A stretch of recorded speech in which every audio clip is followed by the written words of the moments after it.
sometimes it's like a dream. Life on a ranch is filled with moments of peace. Pretty amazing. Interrupted by mountains of worry. She's a little sick and dehydrated and lethargic. Because there's a storm coming in, we wanted to get her out of the elements. This day, Rachel Showalter's mind is on calves. Constant care. And weather. You have superior videography skills, just the wind.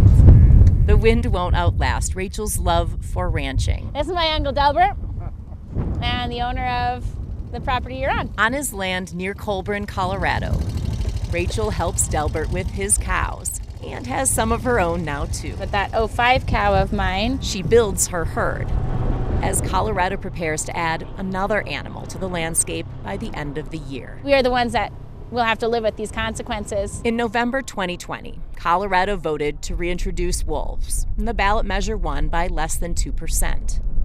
A majority of the votes came from 13 of the state's 64 counties, and they mostly came from the Front Range, hundreds of miles east of where wolves will be introduced. And then it just kind of thought, well, here's one more thing, to knock a rancher down. Rachel's new concern is wolves brought into the state will kill the cattle she helps raise.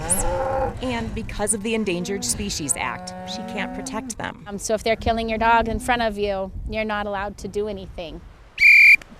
Come on, good girl. In Durango, southwest from where Rachel worries, good girl. Gary Skiba celebrates the outcome. Stay. He's happy his dog's training is going well. Good dog. Happier wolves are nearly back in Colorado. Because they were here, and were here for tens of thousands of years, and they were an integral part of the ecosystems. Gary's had a few things written about him because of his pro-wolf stance. They said, this person is a biologist and a duck hunter. He's over the name calling. Come on. But advocates like Gary are ready to welcome back the animal that was killed off in Colorado 80 years ago. There's just the ethical benefit of having back a species that we removed that, again, in hindsight, we probably shouldn't have done. Well, we shouldn't have done. And just the effects that they have on the ecosystems.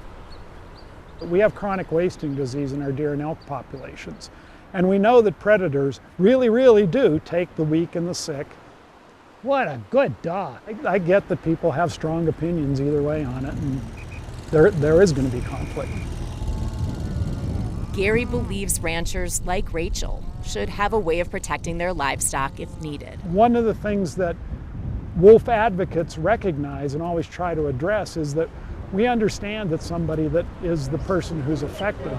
Well, I'm not a livestock expert, nor am I a wolf expert, but I do help facilitate conversations, which is why we're all here tonight. Robin Young put herself in the middle of this two-sided fight. Hello, hello. Robin works for CSU Extension. I really do appreciate all of the diverse faces here tonight. CSU has organized multiple listening sessions and events that showcase opposing views. It's to reduce the hostility between people and to have people from all sides understand the needs from all sides. Obviously, it's more controversial because it's being forced on us. I am a believer that the eradication of wolves was a tragedy. That it is going to affect my livelihood there. This rural-urban divide, you see it all over. The university also started a wolf conflict reduction fund. I'm a worrier, so I take it very, very personal. Community members donate money to help ranchers get gear to protect livestock. So we're hoping that that will take off. So far, most of those donations have come from wolf advocates. Yeah, nobody's the devil. No horns, no tails, nothing like that. Round the clock. Worried about him. The peaks that surround Rachel's uncle's ranch can feel small compared to the pile of conflict the vote created. It passed. That's the way democracy works. We played God with wolves, and I think it's time to bring them back. I'm against the ballot box biology. I'm against voters in a state getting to choose what wildlife live here. Okay, good girl. Common ground on wolves is tough to find on Colorado soil.